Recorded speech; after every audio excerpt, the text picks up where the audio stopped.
नमस्कार दोस्तों, स्वागत है आपका जीएस मंथन पर। आज हम भूगोल पढ़ेंगे, पूरी भूगोल पढ़ेंगे जो कि हमारी परीक्षाओं के लिए महत्वपूर्ण होती है।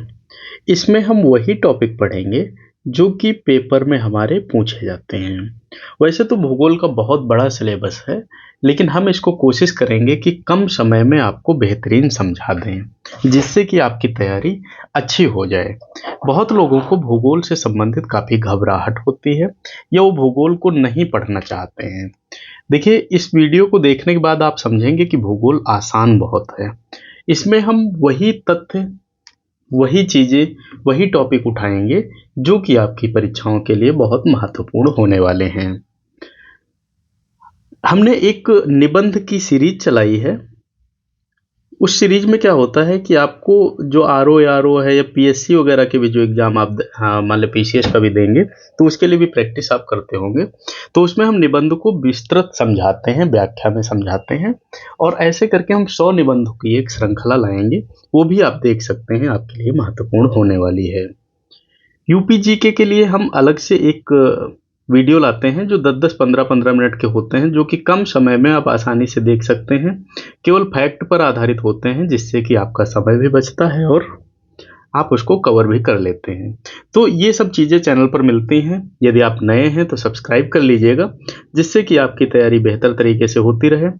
वीडियो पसंद आए तो लाइक करिएगा। क्योंकि भूगोल का बहुत विस्तृत सिलेबस है हमारा, हो सकता है वीडियो 2 या 3 भागों में बनाना पड़े, लेकिन जितना कोशिश रहेगी ज़्यादा से ज़्यादा हम आपको इसमें समझाने का प्रयास करेंगे। पहले हम देखते हैं कि हम क्या क्या पढ़ेंगे इसमें। सबसे पहले तो हम ब्रह्मांड के बारे में पढ़ेंगे, सौरमंडल यानी अंतरिक्ष की संरचना पढ़ेंगे, पृथ्वी और उसका सौरिक संबंध पढ़ेंगे, पृथ्वी की आंतरिक संरचना पढ़ेंगे, स्थल मंडल पढ़ेंगे, ज्वालामुखी पढ़ेंगे, महाद्वीप पढ़ेंगे, ज्वार भाटा पढ़ेंगे, चंद्र ग्रहण और सूर्य ग्रहण की स्थितियां पढ़ेंगे, जलमंडल पढ़ेंगे, वायुमंडल पढ़ेंगे, वन पढ़ेंगे, भारत का भौतिक स्वरूप पढ़ेंगे, भारत की नदियों के बारे में पढ़ेंगे, प्रमुख झीलें पढ़ेंगे, जलप्रपात पढ़ेंगे, भारत की जलवायु को समझेंगे, भारत की मृदाएं पढ़ेंगे, भारत की कृषि पढ़ेंगे, भारत की सिंचाई पढ़ेंगे, भारत की वनस्पति पढ़ेंगे, भारत में खनिज संसाधन पढ़ेंगे, परिवहन पढ़ेंगे, जनगणना पढ़ेंगे, जनजातियां पढ़ेंगे, नदी घाटी परियोजनाएं पढ़ेंगे। ये हमारा सिलेबस है, ये चीज़ें हम इसमें पढ़ेंगे। हम कोशिश करेंगे कि केवल महत्वपूर्ण बिंदु आपको पढ़ाएं जो हमारी परीक्षाओं के लिए महत्वपूर्ण होने वाले हैं, जिससे कि आप कम समय में ज़्यादा चीज़ें सीख पाएँ। आपको बस पढ़ते जाना है, सुनते जाना है। यदि आप सुन लेंगे, उतने में ही आपके हम टॉपिक कवर कर देंगे, क्लियर कर देंगे। सबसे पहला टॉपिक है हमारा ब्रह्मांड। ब्रह्मांड क्या होता है? ब्रह्मांड उस संपूर्ण अस्तित्व, अच्छा, ये यूनिवर्स भी कई बार आपको लिखा मिल सकता है परीक्षा में। एक बार मैं देखा था यूनिवर्स लिखा था, इसलिए बता रहा हूँ। यूनिवर्स भी लिखा मिल सकता है। तो ब्रह्मांड उस संपूर्ण अस्तित्व का नाम है जिसमें समय, स्थान, पदार्थ, ऊर्जा, तारे, ग्रह, आकाशगंगाएं, black hole, dark matter, dark energy आदि शामिल हैं। ये चीज़ें क्या होती हैं, हम आपको ये भी पढ़ाएंगे। अभी बस इतना समझो, ब्रह्मांड क्या होता है। एक ऐसा अस्तित्व है, एक ऐसा पिंड है जिसमें समय, स्थान, पदार्थ, ऊर्जा, तारे, ग्रह, आकाशगंगाएं, ब्लैक होल, ये सारी चीजें शामिल हैं। सब कुछ इसमें मिलता है। यह न केवल हमारे ग्रह सौरमंडल तक सीमित है, बल्कि अनगिनत आकाशगंगाओं और खगोलीय पिंडों का महासागर है। वैज्ञानिक दृष्टिकोण से इसकी उत्पत्ति लगभग 13.8 अरब वर्ष पूर्व एक महाविस्फोट, जिसका नाम था बिग बैंग, के कारण हुई थी। इसके बाद यह निरंतर फैल रहा है, अभी भी यह फैल रहा है। भारतीय ग्रंथों में ब्रह्मांड को अनादि और अनंत कहा गया है। वेदों में इसे विराट, हिरण्यगर्भ कहा गया है, जबकि आधुनिक विज्ञान इसे सीमित लेकिन विशाल मानता है। अब देखते हैं कि कुछ इसकी ऐतिहासिक गतिविधियां देख लेते हैं, फिर आगे के टॉपिक पर चलेंगे। वेदों और पुराणों में ब्रह्मांड को चक्रीय माना गया, यानी इसकी रचना और विनाश का क्रम बार बार चलता है। सांख्य दर्शन के कपिल मुनि ने प्रकृति और पुरुष से सृष्टि की उत्पत्ति मानी। ऋग्वेद के नासदीय सूक्त में ब्रह्मांड की उत्पत्ति को रहस्य बताया गया है। ग्रीक और अन्य प्राचीन सभ्यताएं, यानी अरस्तु और टालेमी ने कहा पृथ्वी केंद्र में है और सूर्य, चंद्रमा व उपग्रह उसके चारों ओर घूमते हैं। कोपरनिकस ने 1543 में सूर्य केंद्रित सिद्धांत दिया। गैलीलियो ने केपलर ने ग्रहों की गति व टेलीस्कोप से आकाश का अध्ययन किया। आधुनिक विज्ञान के दृष्टिकोण, आइजक न्यूटन ने क्या कहा? 1687 में गुरुत्वाकर्षण से खगोलीय पिंडों की गति को समझाया। आइंस्टीन 1915 में सामान्य सापेक्षता सिद्धांत से ब्रह्मांड की संरचना का वैज्ञानिक आधार दिया था। एडविन हबल ने दूरस्थ आकाशगंगाओं का अध्ययन कर बताया ब्रह्मांड लगातार फैल रहा है। जॉर्जेस लेमैत्रे ने बिग बैंग थ्योरी दी। आपको ये लग रहा होगा मैं क्यों पढ़ा रहा हूँ। देखो, बिग बैंग थ्योरी किसने दी ये पूछा गया है, और ब्रह्मांड लगातार फैल रहा है ये किसने बताया? एडविन हबल ने। कोई भी हम टॉपिक ऐसा पॉइंट नहीं रखेंगे जो आपकी परीक्षा के लिए महत्वपूर्ण ना हो। ब्रह्मांड की आयु जो है कितनी गणना करके बताई गई है? 13.8 अरब वर्ष पूर्व। व्यास कितना है? 93 अरब प्रकाश वर्ष। आकाश गंगाएं यानी 2 ट्रिलियन से अधिक हैं इसमें। हमारी आकाश गंगा कौन सी है? मिल्की वे। व्यास लगभग 1 लाख प्रकाश वर्ष। इसमें 100 से 400 अरब तारे हैं। सौरमंडल में सूर्य और उसके चारों ओर घूमते ग्रह, उपग्रह और धूमकेतु उल्का हैं। सूर्य का स्थान कहाँ है? ओरायन आर्म मिल्की वे के केंद्र से 26,000 प्रकाश वर्ष दूर। ये पूछा नहीं जाएगा। ब्रह्मांड का फैलाव लगभग 70 किलोमीटर पर सेकंड एमपीसी की दर से। संरचना क्या है? डार्क एनर्जी 68%, डार्क मैटर 27%, सामान्य पदार्थ 5%। ये पूछा जा सकता है। ब्रह्मांड के सबसे चमकीले और दूरस्थ पिंड क्या कहलाते हैं? क्वासर। ब्लैक होल क्या होता है? अत्यधिक गुरुत्वाकर्षण वाले क्षेत्र जहां से प्रकाश भी बाहर नहीं निकल सकता। कॉस्मिक माइक्रोवेव बैकग्राउंड क्या होता है? बिग बैंग के बाद की अवशिष्ट ऊर्जा ब्रह्मांड की उपस्थिति का सबसे मजबूत प्रमाण होती है।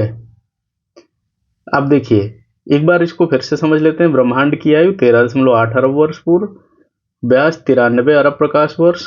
आकाशगंगाओं की संख्या 2 ट्रिलियन से अधिक। मिल्की वे का व्यास 1 लाख प्रकाश वर्ष। मिल्की वे में तारों की संख्या 100 से 400 अरब। सूर्य की स्थिति ओरायन आर्म मिल्की वे। सूर्य की गैलेक्सी केंद्र से दूरी 26,000 प्रकाश वर्ष। ब्रह्मांड का संगठन, डार्क एनर्जी 68% है, डार्क मैटर 27% है और सामान्य पदार्थ 5% है। अब कुछ करंट अफेयर वाली चीजें देख लेते हैं जो अभी चल रही थी। तो जेम्स वेब स्पेस टेलीस्कोप, इसने प्रारंभिक ब्रह्मांड की आकाशगंगाओं की तस्वीरें भेजी थी। 13.4 अरब वर्ष पूर्व आकाशगंगाओं की खोज की गई। ब्लैक होल की पहली तस्वीर कब आई? 2019 में। इवेंट होराइजन टेलीस्कोप ने M87 आकाशगंगा के ब्लैक होल की तस्वीर ली थी। वर्ष 2022-23 की नासा ESA ने इसे सुपरनोवा डार्क मैटर से जुड़ी जानकारियां दी। इसरो ने क्या क्या किया भाई देख लेते हैं। भारत का एस्ट्रोसैट और आने वाला एक्सपोसैट 2025 का ब्रह्मांडीय विकिरणों का अध्ययन करेगा। 2024-25 में खोज कौन कौन सी ब्रह्मांड से संबंधित वो भी देख लेते हैं। जेम्स वेब ने अब तक की सबसे पुरानी ज्ञात आकाशगंगा का संकेत दिया। वैज्ञानिक डार्क एनर्जी पर यूक्लिड मिशन से अध्ययन कर रहे हैं। तो कुल मिला के हमने क्या देखा कि डार्क मैटर, एनर्जी, ये सब जीवन की उत्पत्ति के लिए महत्वपूर्ण है। यानी हमारा जो पूरा ब्रह्मांड है बहुत सारी आकाशगंगाओं से मिलकर बना है। इसमें बहुत सारी चीजें बनी हुई हैं जो हमारे लिए महत्वपूर्ण थी। इससे 1-2 प्रश्न आते हैं। अब अगला जो खंड है सौरमंडल, वो महत्वपूर्ण है। सौरमंडल यानी सोलर सिस्टम हमारे ब्रह्मांड का वह भाग है जिसमें सूर्य केंद्र में स्थित है। उसके चारों ओर ग्रह, उपग्रह, क्षुद्र ग्रह, धूमकेतु आकाशीय धूल परिक्रमा करते हैं। यह पूरा तंत्र गुरुत्वाकर्षण के बल से बंधा हुआ है। जो सौरमंडल है गुरुत्वाकर्षण बल से बंधा हुआ है और हम देखते हैं कि सब इसमें एक दूसरे की परिक्रमा करते हैं। कौन कितनी कैसी परिक्रमा करता है उसको समझते हैं। सबसे पहले देखते हैं सूर्य सौरमंडल का केंद्र है। सूर्य सौरमंडल का सबसे बड़ा पिंड है और यह विशाल तारा है। इसमें हाइड्रोजन और हीलियम गैसें पाई जाती हैं। सूर्य का व्यास पृथ्वी से 109 गुना बड़ा है। सूर्य की ऊर्जा नाभिकीय संलयन से उत्पन्न होती है जिसमें हाइड्रोजन हीलियम में बदलती है। ये पूछा गया है सूर्य की ऊर्जा किस में बदलती है? नाभिकीय संलयन में। इसकी सतह का तापमान लगभग 5500 से डिग्री सेंटीग्रेड और केंद्र का तापमान 1.5 करोड़ डिग्री सेंटीग्रेड तक है। बहुत टेम्परेचर है सूर्य का। सूर्य के कारण ही पृथ्वी पर जीवन संभव है, क्योंकि ऊर्जा और प्रकाश का सबसे बड़ा स्रोत यही है। तो सूर्य को कौन सी ऊर्जा निकलेगी? नाभिकीय संलयन की। ग्रह क्या हैं? सौरमंडल में मुख्यतः 8 ग्रह हैं, जिन्हें 2 भागों में बांटा गया है। कुछ हैं आंतरिक, कुछ हैं बाहरी। आंतरिक ग्रह कौन कौन से हैं? बुध, शुक्र, पृथ्वी, मंगल, ये चट्टानी ग्रह यानी आंतरिक ग्रह हैं। बाहरी ग्रह कौन से हैं? बृहस्पति, शनि, अरुण, वरुण, ये गैसीय ग्रह हैं। फिर से ध्यान रखो, बुध, शुक्र, पृथ्वी, मंडल ये आंतरिक हैं। बृहस्पति, शनि, अरुण, वरुण बाहरी हैं। इनको चट्टानी कहेंगे और इनको गैसीय कहेंगे। अब देखते हैं बुध के बारे में। बुध जो है सूर्य का सबसे पास का ग्रह है। इसका अपना कोई वायुमंडल नहीं है। दिन में तापमान 430 डिग्री सेंटीग्रेड और रात में -180 डिग्री सेंटीग्रेड तक हो जाता है। शुक्र क्या है? इसे पृथ्वी की जुड़वा बहन कहा जाता है। किसको? शुक्र को। यहाँ का वायुमंडल कार्बन डाइऑक्साइड से भरा है और सबसे अधिक गर्म है। इसका तापमान 460 डिग्री सेंटीग्रेड तक पहुंच जाता है। पृथ्वी के बारे में देखते हैं। पृथ्वी सौरमंडल का एकमात्र ज्ञात ग्रह जहाँ जीवन है। इसमें जल, वायुमंडल, ऑक्सीजन जीवन को संभव बनाते हैं। पृथ्वी का 71% भाग जल से ढका हुआ है। फिर मंगल आता है। यह लाल ग्रह कहा जाता है क्योंकि इसकी सतह पर लौह ऑक्साइड पाया जाता है। अब क्या है, यहाँ पर पानी की बर्फ के सबूत भी मिले हैं। भविष्य में मानव मिशन के लिए सबसे उपयुक्त ग्रह माना जाता है। अब बृहस्पति को देखते हैं। बृहस्पति क्या है? सौरमंडल का सबसे बड़ा ग्रह है। यह महान लाल धब्बा एक विशाल तूफान है। इसके 95 से अधिक उपग्रह हैं। शनि देख लेते हैं। यह खूबसूरत वलयों के लिए प्रसिद्ध है। शनि का सबसे बड़ा चंद्रमा टाइटन है और यह ग्रह मुख्यतः हाइड्रोजन और हीलियम से बना हुआ है। अरुण के बारे में, इसका झुकाव 98 डिग्री सेंटीग्रेड यानी अपनी धुरी से लगभग लेटा हुआ घूमता है। हरा नीला रंग का मीथेन गैस इसके कारण है। देखो, ये पूछता है कि लेटा हुआ कौन सा है, तो अरुण है। अरुण जो है 98 डिग्री अपने उसके ध्रुव के आसपास लेटा हुआ ग्रह है। वरुण देख लेते हैं। तो सूर्य से सबसे दूर का ग्रह है। इसकी हवाएं सौरमंडल की सबसे तेज हवाएं हैं, 2100 किलोमीटर तक पर आवर तक चलती हैं। इसका नीला रंग भी मीथेन गैस के कारण होता है। ये पूछ लेता है कई बार कि नीला रंग किस गैस के कारण होगा। बौने ग्रह क्या हैं? इनमें प्लूटो सबसे अधिक प्रसिद्ध है। प्लूटो को 2006 में ग्रह से बौना ग्रह बना दिया गया। अन्य बौने ग्रह सीरीस, एरिस, हाउमिया, मार्कमेक हैं। उपग्रह क्या होते हैं? पृथ्वी का उपग्रह चंद्रमा है, जो ज्वार भाटा और जीवन पर गहरा प्रभाव डालता है। बृहस्पति का गैनीमीड उपग्रह है। शनि का टाइटन, इस पर झीलें भी पाई जाती हैं। क्षुद्र ग्रह क्या होते हैं? ये छोटे छोटे पथरीले पिंड हैं जो मंगल और बृहस्पति के बीच क्षुद्र घेरे में पाए जाते हैं। कभी कभी पृथ्वी से टकराकर विनाशकारी परिणाम ये ला सकते हैं। धूमकेतु क्या होते हैं? कॉमेट्स। इन्हें बर्फ के गोले कहा जाता है। सूर्य के पास आने पर इनकी बर्फ पिघलकर पूंछ बनती है। सबसे प्रसिद्ध धूमकेतु कौन सा है? हेली का धूमकेतु, यानी इन्हें बर्फ के गोले कहा जाता है। ठीक है, और जब बर्फ पिघलती है तो इनमें पूंछ बन जाती है। उल्का और उल्का पिंड क्या होते हैं? उल्का वे चमकदार रेखाएं हैं जो पृथ्वी के वायुमंडल में जल जाती हैं। ये यदि पृथ्वी की सतह पर पहुंच जाएं तो इन्हें उल्का पिंड कहा जाता है।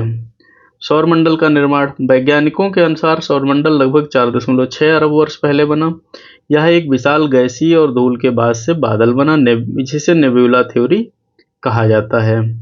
सौरमंडल का भविष्य, यानी आने वाले लगभग 5 अरब वर्षों में सूर्य का ईंधन समाप्त होगा। तब यह लाल दानव बनेगा और अंत में श्वेत बौना में बदल जाएगा। तो सौरमंडल केवल ग्रहों का समूह नहीं है, बल्कि यह हमारे अस्तित्व का आधार है। सूर्य हमें ऊर्जा देता है। ग्रह और उपग्रह ब्रह्मांड की विविधता को दिखाते हैं। यह पूरा तंत्र वैज्ञानिकों को रहस्यों की दुनिया में ले जाता है। तो यह रहा हमारा ब्रह्मांड और सौरमंडल। 2 चीजें हमने पढ़ लिया, ब्रह्मांड और सौरमंडल। अब हम अगले टॉपिक में हम आगे की चीज़ें पढ़ेंगे जो कि हमें थोड़ा इंटरेस्ट भी आएगा पढ़ने में। हो सकता है ये थोड़ा बोरिंग लगा हो, लेकिन ये हमारे लिए महत्वपूर्ण था इतना पढ़ना समझना, इसलिए हमने इसको पढ़ा। इस वीडियो को तो हम यहीं पर ख़त्म करेंगे। आगे जो वीडियो आएंगे उनको हम कोशिश करेंगे कि 55 मिनट से ऊपर के ले जाएंगे, जिसमें हम ज़्यादा चीज़ें क्लियर कर पाएँ। इसको यहाँ पर रोकना इसलिए भी ज़रूरी था क्योंकि अभी शुरुआत है। अगर चैनल पर नए हैं तो सब्सक्राइब कर लीजिएगा, पसंद आए तो लाइक करिएगा, कमेंट भी कर सकते हैं आप। यदि आपको हमारा पढ़ाने का तरीका ठीक लग रहा है तो आप ज़रूर कमेंट करिएगा। मिलते हैं अगले भाग में। धन्यवाद।